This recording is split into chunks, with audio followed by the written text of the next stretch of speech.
जादुई गोटेदार लहंगा। ये कहानी है एक प्यारी सी लड़की पारुल की, जो अपने माता पिता के साथ यमुना नदी किनारे बसे आगरा शहर में रहती थी। पारुल के पिता मनोहर एक प्राइवेट कंपनी में काम करते थे और माँ सुलेखा एक हाउसवाइफ थी। पारुल को पढ़ाई के साथ साथ डांस का बहुत शौक था। वो अक्सर स्कूल में डांस कंपटीशन में भाग लिया करती थी और प्रथम स्थान प्राप्त करती। पारुल के माता पिता उसकी इस उपलब्धि पर बहुत खुश होते। उनका जीवन हंसी खुशी बीत रहा था, पर एक दिन दिल का दौरा पड़ने से सुलेखा हमेशा के लिए दुनिया से अलविदा कह गई। माँ सुलेखा की मौत पर पारुल फूट फूट कर रोने लगी। ऐसे ही कुछ दिन बीत गए। पारुल माँ को याद कर अक्सर रोती रहती।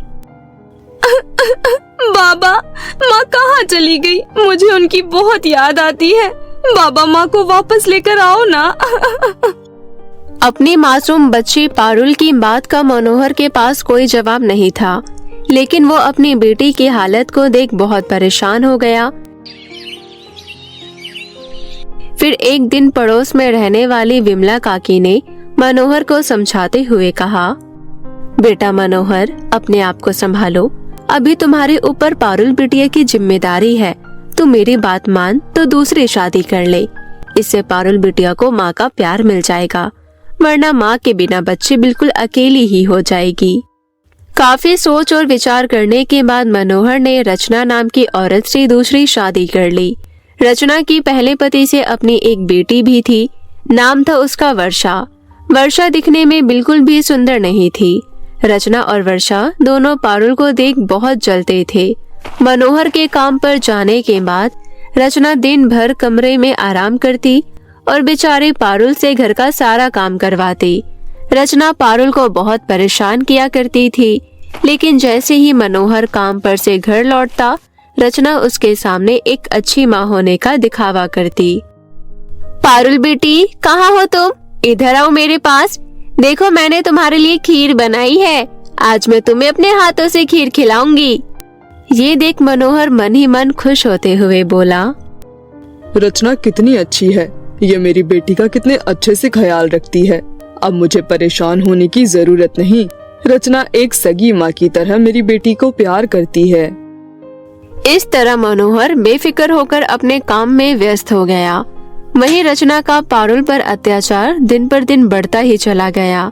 इस बात से पारुल बहुत दुखी रहती। पारुल को डांस का बहुत शौक था, इसलिए सबके सो जाने के बाद वो चोरी छुपे डांस की प्रैक्टिस किया करती थी। ऐसे ही धीरे धीरे वक्त बीता। पारुल और उसकी सौतेली बहन वर्षा अब बड़ी हो गई थी। वर्षा कॉलेज में पढ़ती थी। वहीं रचना ने पारुल का स्कूल जाना बीच में ही बंद करवाकर उसे घर के कामों में लगा दिया, इसलिए वो आज भी घर के कामों में ही व्यस्त थी। पारुल, अरे ओ महारानी, कहाँ मर गई? कितने देर से तुझे आवाज लगा रही हूँ। कहाँ थी तू अब तक? माँ, मैं आंगन की सफाई कर रही थी। तूने अभी तक वर्षा बिटिया को नाश्ता क्यों नहीं दिया? तुझे पता नहीं उसके कॉलेज जाने का टाइम हो रहा है? माँ, मैंने नाश्ता बना दिया है। बना दिया है तो गर्मा गर्म नाश्ता देती क्यों नहीं? जब देखो सारा दिन भर बस इधर उधर घूमती रहती है। अब मेरा मुंह क्या देख रही है? जा जाकर मेरी बिटिया को नाश्ता दे। 2 दिन से गंदे कपड़े पड़े हुए हैं, तूने अभी तक वो भी नहीं धोए। कामचोर कहेगी। ऐसा कहकर रचना अपने कमरे में चली गई। वहीं पारुल ने अपनी सौतेली बहन वर्षा को गर्मा गर्म नाश्ता दिया। नाश्ता करते हुए वर्षा बोली, हाँ, ये भी कोई नाश्ता है? छी, कितना बेस्वाद है। माँ, जल्दी इधर आओ। क्या हुआ मेरी बिटिया रानी? माँ, देखो ना, इस पारुल की बच्ची ने कितना बकवास नाश्ता बनाया है। मुझे 1000 रुपए दे दो, मैं कॉलेज की कैंटीन में कुछ खा लूंगी। सत्यानाश हो इस लड़की का, एक भी काम ढंग से नहीं करती। ये लो बेटी 1000 रुपए। तुम्हें कॉलेज जाने में देरी हो रही होगी ना, तुम जाओ, इसकी तो मैं अभी अच्छे से खबर लेती हूँ। वर्षा 1000 रुपए का नोट लेकर खुश होते हुए कॉलेज चली गई। वहीं रचना पारुल पर चिल्लाते हुए बोली, अरे ओ महारानी, कहाँ मर गई? जल्दी इधर आ। आज तेरी वजह से मेरा 1000 रुपए का नुकसान हो गया। कहाँ मर गई? आज तेरी खैर नहीं। पारुल बाथरूम में कपड़े धो रही थी। वो बाहर आते हुए बोली, क्या हुआ माँ? तभी रचना पारुल के गाल पर जोरदार तमाचा मारते हुए बोली, दिन भर मुफ्त का चढ़ती रहती है, लेकिन एक भी काम ढंग से नहीं करती। आज तेरी वजह से मेरी बेटी भूखी ही कॉलेज चली गई। पर माँ, मैंने तो नाश्ता वर्षा की पसंद का ही बनाया था। अगर उसे आज खाना अच्छा नहीं लगा तो इसमें मेरी क्या गलती? वैसे भी घर का सारा काम मैं अकेली ही करती हूँ। क्या कहा तूने? अपनी बकवास बंद कर। मुझसे ज्यादा जवान लड़ाने की जरूरत नहीं है, नहीं तो मार मार कर तेरी चमड़ी उधेड़ दूंगी, समझी? अब जा यहाँ से और जल्दी से घर का सारा काम निपटा।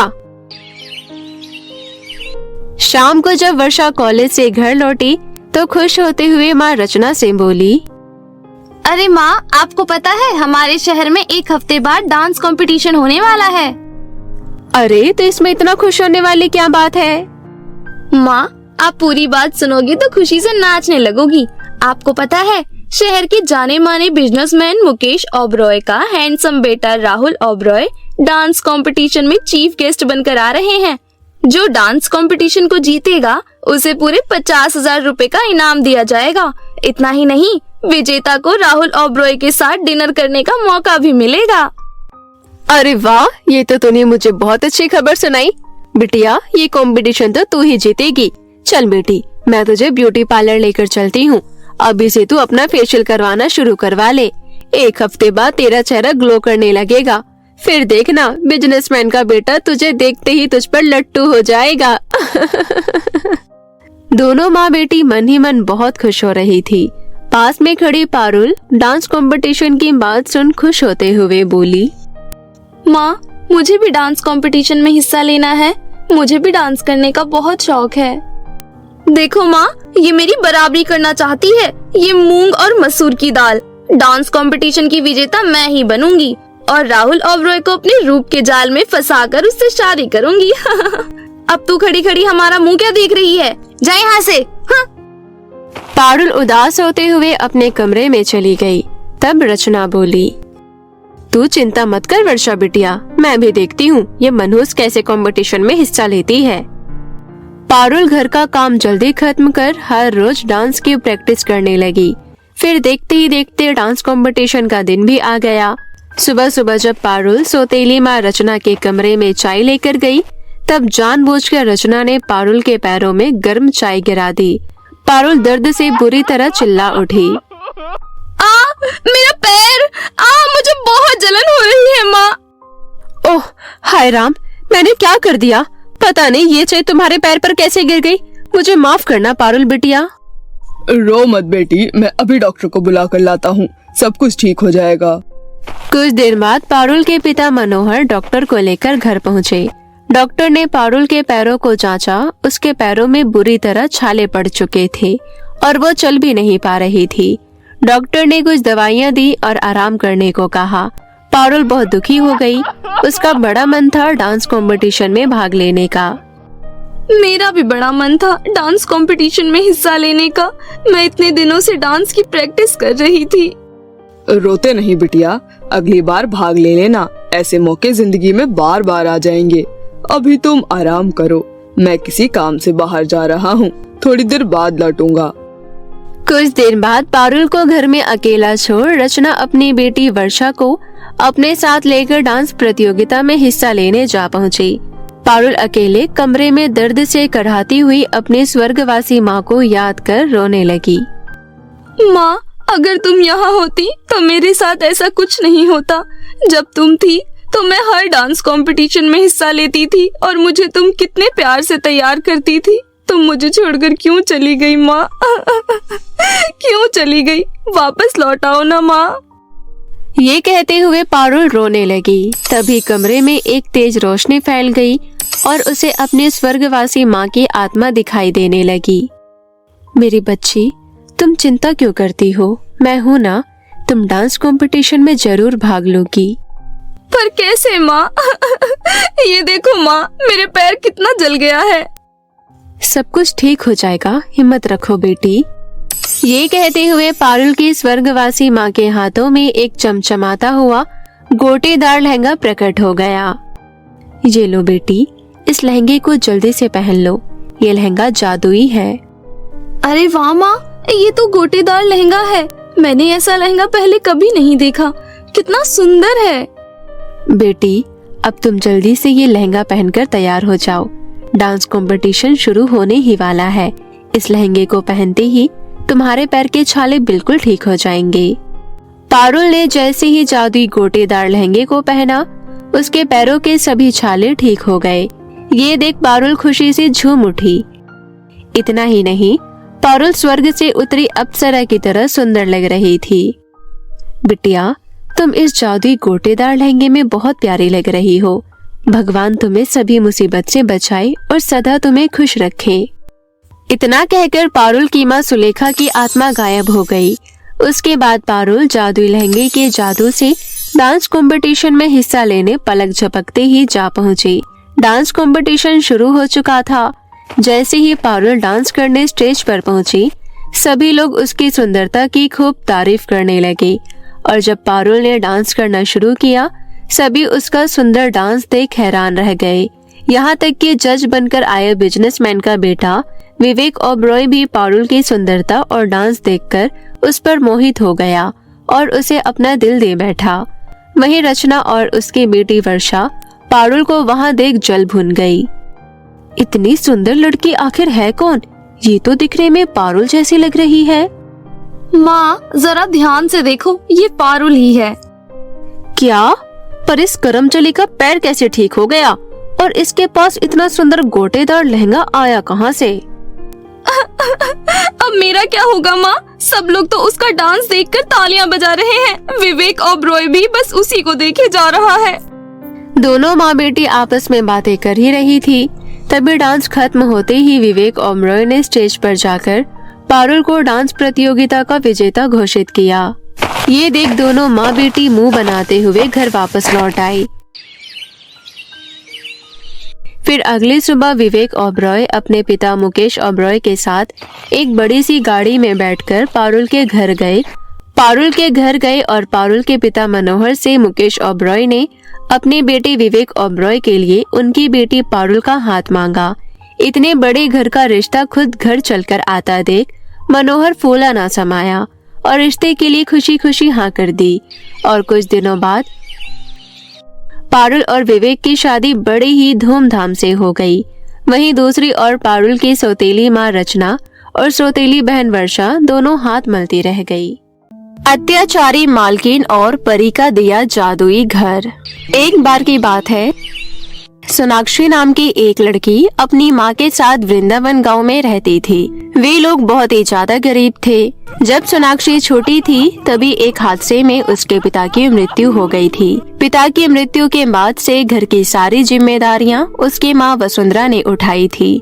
वसुंधरा गांव की ठकुराइन के यहाँ काम करने जाती थी। ठकुराइन वसुंधरा को उसके मेहनत के हिसाब से बहुत कम पैसे देती थी, लेकिन फिर भी वसुंधरा उन पैसों में खुश थी क्योंकि उतने पैसे में उसका और उसकी बेटी का पेट भर जाया करता था। सोनाक्षी अपनी गरीबी से बिल्कुल खुश नहीं रहती थी क्योंकि वो छोटी छोटी चीजों के लिए बहुत तरसती थी। 2 वक्त के खाने के अलावा उसे कुछ नहीं मिल पाता था, इसलिए वो दूसरे लोगों की चीजें देखकर बहुत तरसती थी। एक बार की बात है, वसुंधरा काम करने ठकुराइन के घर जा रही थी। तभी सोनाक्षी अपनी माँ से कहती है, माँ, आप मुझे रोज घर में अकेला छोड़कर चली जाती हो। आज मुझे भी आपके साथ ठकुराइन के घर जाना है। लेकिन बेटा, तुम वहाँ जाकर क्या करोगी? मालकिन और उनकी बेटी बहुत गुस्से वाली है। अगर तुमसे भूल से भी कोई भूल हो गई तो वो मुझे भी काम से निकाल देंगी, और अगर उन्होंने हमें काम से निकाल दिया तो हम 2 वक्त का खाना कैसे खा पाएंगे? मुझे कुछ नहीं सुनना है माँ, मुझे आपके साथ जाना है। आप रोज बहाने बनाकर मुझे नहीं लेकर जाती हो। मैं कोई भी शैतानी नहीं करूँगी। ठीक है, अगर तुम इतनी जिद कर रही हो तो चलो मेरे साथ, लेकिन अगर तुमने कोई गलती की तो तुम्हें बहुत डांट पड़ेगी। इतना कहकर वसुंधरा सोनाक्षी को अपने साथ काम पर ले जाती है। जब दोनों वहाँ पहुँचते हैं तो मालकिन कहती है, अरे वसुंधरा, ये तू अपने साथ अपनी बेटी को क्यों लेकर आई है? अगर लाई है तो अपनी बेटी से बोल दियो घर में शैतानी ना करे, नहीं तो बहुत बुरा होगा, समझी? जी मालकिन, अब चिंता मत कीजिए, मैंने इसको समझा दिया है, ये कोई शैतानी नहीं करेगी। उसके बाद वसुंधरा सोनाक्षी को लेकर अंदर चली जाती है और घर की सफाई करने लगती है। वसुंधरा जहाँ भी सफाई कर रही थी, सोनाक्षी को अपने साथ ले जा रही थी। थोड़ी देर बाद वसुंधरा सफाई करने अपनी मालकिन की बेटी रूबी के कमरे में जाती है। रूबी के कमरे में एक बहुत खूबसूरत गुड़िया रखी हुई थी। सोनाक्षी उस गुड़िया को देखकर खुद को कंट्रोल नहीं कर पाती और अपनी माँ से कहती है, माँ, वो देखो कितनी खूबसूरत गुड़िया है। क्या मैं थोड़ी देर उसके साथ खेल लूं? किसी को पता नहीं चलेगा। नहीं सोनाक्षी, रूबी बहुत गुस्से वाली है। अगर तुम उसकी गुड़िया से खेलोगी तो वो रोने लगेगी और फिर मालकिन गुस्से में कुछ भी कर सकती है। सोनाक्षी अपनी माँ की बात सुनकर उदास हो जाती है, लेकिन उसको रूबी की वो गुड़िया बहुत पसंद आई थी। सारा काम खत्म करने के बाद वसुंधरा सोनाक्षी को लेकर घर आ जाती है। घर आने के बाद भी सोनाक्षी का पूरा ध्यान गुड़िया पर ही था। वसुंधरा सोनाक्षी से कहती है, क्या हुआ बेटी, तुम किन ख्यालों में खोई हुई हो? माँ, मुझे वो गुड़िया चाहिए। मुझे वो गुड़िया सच में बहुत अच्छी लगी। बेटी, वो बहुत ही महंगी गुड़िया है, इसलिए तुम उसका ख्याल करना छोड़ दो। हम बहुत गरीब है बेटी, मैं तुम्हें इतनी महंगी गुड़िया नहीं दिलवा सकती हूँ। सोनाक्षी अपनी माँ की बातें मान लेती है और खाना खाकर सो जाती है। अगले दिन सोनाक्षी फिर से वसुंधरा के साथ ठकुराइन के यहाँ जाने की जिद करती है, इसलिए वसुंधरा उसे अपने साथ काम पर ले जाती है। आज ठकुराइन किसी काम से बाहर गई थी और रूबी भी स्कूल गई हुई थी। ये सब देख सोनाक्षी सोचती है, आज तो यहाँ कोई नहीं है। रूबी को घर आने में भी अभी बहुत समय है। एक काम करती हूँ, रूबी की गुड़िया से थोड़ा सा खेल लेती हूँ, किसी को पता भी नहीं चलेगा।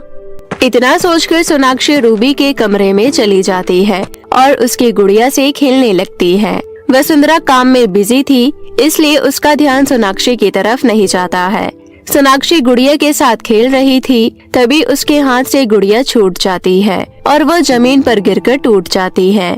गुड़िया के टूटने से सोनाक्षी बहुत डर जाती है। तभी रूबी घर आ जाती है और सोनाक्षी को अपने कमरे में देख लेती है। साथ ही वो टूटी हुई गुड़िया को भी देख लेती है। ये सब देखकर रूबी कमरे में जाती है और सोनाक्षी को जोरदार तमाचा लगा देती है। बेशरम, तुझे शर्म नहीं आई? चोर कहेगी, तू मेरी गुड़िया चुराना चाहती थी ना? मैं अभी मम्मी को फोन करके बुलाती हूँ। रूबी अपनी माँ को फोन करती है और रोने लगती है। रूबी को रोता सुन रूबी की माँ फौरन घर आ जाती है। क्या हुआ बेटा, तुम रो क्यों रही हो? किसी ने तुम्हें कुछ कहा तो मुझे बताओ। माँ, आपकी नौकरानी की बेटी मेरी गुड़िया चुराना चाहती थी। उसने मेरी गुड़िया तोड़ दी मम्मी। वो गुड़िया आप मेरे लिए शहर से लाई थी। वसुंधरा, तूने और तेरी बेटी ने हद पार कर दी है। मेरी बेटी को रुलाया तुम दोनों ने। अब तू देख वसुंधरा, मैं तेरी बेटी के साथ क्या करती हूँ। इतना कहकर रूबी की माँ किचन में जाती है और पतीले में गर्म पानी कर लेती है और खोलता हुआ पानी लाकर सोनाक्षी के ऊपर डाल देती है। मालकिन को ऐसा करता देख वसुंधरा कहती है, मालकिन, ये आपने क्या किया? मेरी बेटी के ऊपर खोलता हुआ पानी डाल दिया। सोनाक्षी बेटा, तुम ठीक तो हो ना? खोलता हुआ पानी शरीर पर पड़ने के कारण सोनाक्षी बेहोश हो गई थी। चेहरे से नीचे उसका पूरा शरीर जल चुका था। उसके बावजूद मालकिन को उस पर बिल्कुल दया नहीं आ रही थी। अब अपनी बेटी को उठा और निकल जा इस घर से। आज के बाद यहाँ काम पर आने की कोई जरूरत नहीं है, समझी? मुझे भी शौक नहीं है ऐसी जगह काम करने का जहाँ इंसानियत नाम की कोई चीज ना हो। एक माँ होकर किसी के बच्चे के साथ ऐसा करते हुए तुम्हें शर्म नहीं आई? तुम तो औरत के नाम पर कलंक हो। इतना कहकर वसुंधरा अपनी बेटी को उठाकर रोते हुए घर ले जाती है और उसके शरीर पर गीली मिट्टी लगा देती है ताकि उसकी बेटी को थोड़ा आराम मिले। हे भगवान, कैसी दरिंदगी आ गई है लोगों में। मेरे बच्चे को बचा लेना भगवान, इसे कुछ नहीं होना चाहिए, नहीं तो मेरा आपके ऊपर से भी भरोसा उठ जाएगा। वसुंधरा अपनी बेटी का खूब ध्यान रखती है, लेकिन सोनाक्षी तो होश में ही नहीं आ रही थी। अब वसुंधरा का दिल बैठा जा रहा था। उसे कुछ भी समझ नहीं आ रहा था कि वो क्या करे। सोनाक्षी को होश तो आ जाता है, लेकिन वो चल फिर नहीं पा रही थी क्योंकि उसका पूरा शरीर ही जल चुका था। बेचारी वसुंधरा बहुत परेशान थी। इस तरह कुछ दिन बीत गए। एक रात अचानक बहुत तेज आंधी आने लगी। वो आंधी वसुंधरा का घर झेल नहीं पाया और वसुंधरा का घर टूट गया।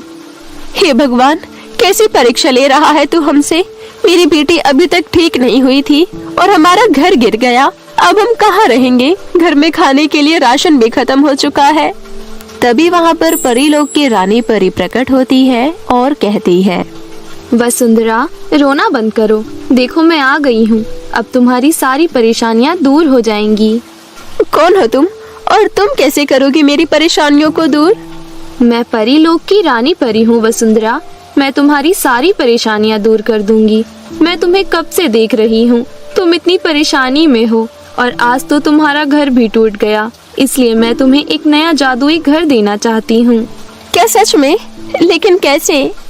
तभी रानी परी वसुंधरा के घर की जगह पर एक बहुत बड़ा घर प्रकट करती है और कहती है, ये घर एक जादुई घर है।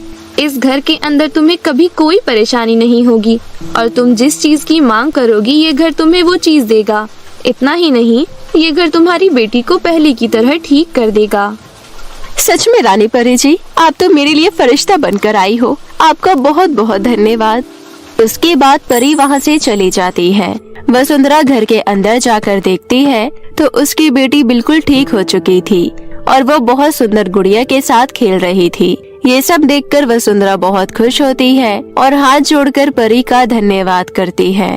तभी सोनाक्षी कहती है, माँ देखो, ये गुड़िया तो रूबी के गुड़िया से भी बहुत सुंदर है। हाँ मेरी बच्ची, तुम सही कह रही हो। वसुंधरा जादुई घर से खाने के लिए राशन मांगती है और अपनी बेटी को अच्छा अच्छा खाना बनाकर खिलाती है। इसी तरह कुछ दिन बीत जाते हैं और वसुंधरा सोनाक्षी का एडमिशन बहुत बड़े स्कूल में करवा देती है।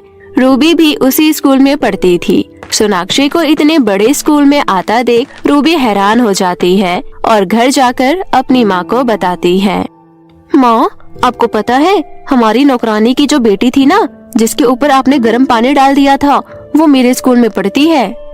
क्या कहा तूने? सच में? उसके पास इतने सारे पैसे कहाँ से आए जो उसने अपनी बेटी का एडमिशन तेरे स्कूल में करवाया? हमें चलकर देखना होगा।